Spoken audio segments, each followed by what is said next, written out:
Big பாஸ்ல Parvati red card வாங்கிட்டு வெளியில் வந்துட்டு இப்போ அதுக்கு ரியாக்ட் பண்ணியிருக்காங்க. சபரி வந்துட்டு பார்வதியை அட்டாக் பண்ணப்போ ஒன்றும் பண்ணல. சாண்ட்ரா வந்து பார்வதி அட்டாக் பண்ணப்போ ஒன்றும் பண்ணல. பார்வதி பண்ணது தப்பாகவே இருந்தாலும் அந்த அளவுக்கு ஒன்றும் பண்ணிடல. சாண்ட்ரா வந்து ஓவராக ஆக்ட் பண்ணுறாங்க. இது கூட தெரியாமல் எல்லாரும் கொடி பிடிச்சிட்டு வந்துட்டாங்க. ஒரு எல்லோ கார்டு கொடுத்து வார்னிங் பண்ணியிருக்கலாம். அன்ஃபேர் ரெட் கார்டு அப்படின்றது போல ஒரு ஸ்டோரியை விஜய் பாரு ரீஷேர் பண்ணியிருக்காங்க. அது மட்டும் இல்லாமல் சாண்ட்ரா அண்ட் பிரஜன் நீங்கள் 2 பேரும் உங்கள் கரியரில் எப்பயுமே நீங்கள் முன்னுக்கு வரவே முடியாது. உங்களோட நடிப்பு திறமை மூலியமாக நீ வந்துட்டு கமருதீன் அண்ட் பார்வதி இவங்க 2 பேருக்கும் ரெட் கார்டு வாங்கி கொடுத்துட்டோம் அப்படின்னு சொல்லி நீ நடிச்சுக்கிட்டு ட்ராமா பண்ணிட்டு நீ நினச்சிட்டு இருந்திருக்கலாம். என்னோட 9 வருஷ ஹிஸ்ட்ரி நான் பார்த்துருக்கேன் பிக் பாஸில்.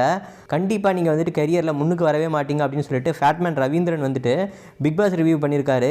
இந்த வீடியோவையும் பார்வதி அவங்களோட இன்ஸ்டா ஸ்டோரியில் ஷேர் பண்ணியிருக்காங்க.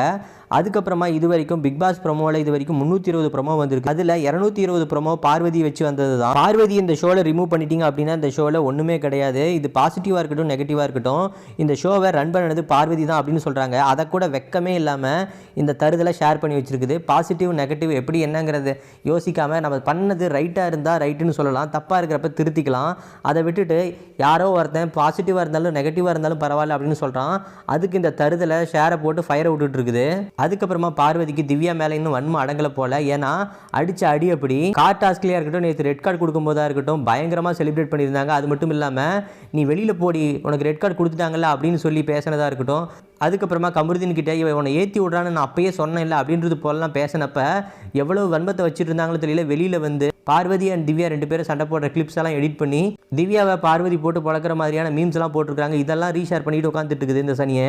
சிலர் வந்துட்டு தப்பு பண்ணால் தப்புன்னு தெரிஞ்சா வச்சா திருந்துவாங்க. ஆனால் இது வந்து திருந்தின பாடு இல்லை. இன்னமும் வந்துட்டு உட்காந்து ஒரு ரீலாக பார்த்துட்டு இருக்குதாட்டுக்குது. எல்லாமும் யாரெல்லாம் வந்துட்டு இதுக்கு சப்போர்ட் பண்ணுற மாதிரி ரீல் போட்டிருக்காங்களோ ஸ்டோரி போட்டிருக்காங்களோ எல்லாத்தையும் இன்ஸ்டாவில் ஷேர் பண்ணிட்டு உட்காந்துட்டு இருக்குது. பிக் பாஸ் வீட்டிலேருந்து வெளியில் வரும்போது சாண்ட்ரா நான் ஒரு மிகப்பெரிய தப்பு பண்ணிட்டேன், என் வாழ்நாள்லேயே உன் மூஞ்சில் இனிமேல் முடிக்க முடியாது, நான் இதை சாரி கேட்டு முடிக்க விரும்பலை, என்னை மன்னிச்சிரு அப்படி இப்படின்றது போல் கையெடுத்துலாம் கும்பிட்டுக்கிட்டு ட்ராமா பண்ணிட்டு இருந்துட்டு வெளியில் வந்து சாண்ட்ரா நடித்து எனக்கு ரெட் கார்டு வாங்கி கொடுத்துட்டா அப்படின்றது போலலாம் ஸ்டோரி போட்டுட்டு இருக்குது. இதெல்லாம் என்ன சொல்கிறது அப்படிங்கிறதே தெரியல. இது ஒரு திருந்தாத ஜென்மம் அப்படின்னு தான் சொல்லணும்.